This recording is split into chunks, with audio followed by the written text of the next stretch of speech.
বাংলাদেশের সবচেয়ে সমৃদ্ধশালী এক দ্বীপের নাম হল সন্দ্বীপ। একসময় এই দ্বীপ স্বর্ণদ্বীপ নামেও পরিচিত ছিল। বিভিন্ন সময়ে বিভিন্ন প্রাকৃতিক বিপর্যয়ের ফলে ভাঙা গড়ার খেলায় এই অঞ্চলের রূপ একটু কমেনি। চারিদিকে এক পলক তাকালেই মুগ্ধ হতে হয়। এমনই অপরূপ সৌন্দর্যের যুগ যুগ ধরে বয়ে নিয়ে চলছে চট্টগ্রামের দ্বীপ উপজেলা সন্দ্বীপ। বঙ্গোপসাগরের মোহনা হাজার বছর ধরে দ্বীপটি ধরে রেখেছে নিজের সৌন্দর্য। নির্দিষ্ট কোনো স্থান নয়, পুরো দ্বীপটাই দেখার মতো। সাগর পেরিয়ে জনপদে প্রবেশ করলেই চোখে পড়বে সবুজের ছড়াছড়ি, ঘন ম্যানগ্রোভ বন। রাস্তার চারিদিকে দেখা যাবে কারুকার্যে ভরা বাড়িঘর, শান বাঁধানো ঘাট।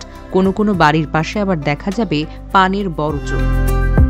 দ্বীপের সৌন্দর্য দেখতে দেখতে যদি ক্লান্ত তৃষ্ণাক্ত হয়ে ওঠেন, ঠিক তখন রাস্তার পাশে সস্তায় পাবেন ডাব নারকেল। বলা হয় সন্দ্বীপের ডাব নাকি বাংলাদেশের অন্য অঞ্চলের চেয়ে স্বাদে একদমই আলাদা। ডাব নারকেলের জন্য বিখ্যাত এই জনপদ কক্সবাজার আর কুয়াকাটার মতো না হলেও এই সৈকতে রয়েছে আলাদা এক আকর্ষণ।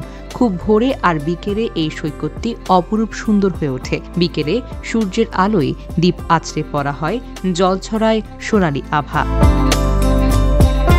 এই দ্বীপের নামকরণ নিয়ে রয়েছে নানান রকমের মতামত। অনেকের মতে এই দ্বীপটি বহু বছর আগে জনমানবহীন ছিল। সেই শূন্য থেকে দ্বীপটির নাম হল শূন্যদ্বীপ। আবার এই দ্বীপের মাটির উর্বরতার কারণে দ্বীপটিকে ডাকত স্বর্ণদ্বীপ নামে। আবার শোনা যায় ইউরোপীয় পর্যটকরা বাংলাদেশে আসার সময় দূর থেকে এই দ্বীপের বালির স্তূপ দেখে এর নাম দিয়েছিল স্যান্ড দ্বীপ। ভাষার বিবর্তনে সব নাম হারিয়ে আজ এই জনপথের নাম হল সন্দ্বীপ। দেশের অন্যতম প্রাচীন দ্বীপ হল এটি। হাজার বছরেরও বেশি সময় ধরে এই দ্বীপের বুকে মানুষ বসবাস করছে। সন্দ্বীপের লবণ শিল্প, জাহাজ নির্মাণ কারখানা, বস্ত্রশিল্প পৃথিবী খ্যাত ছিল।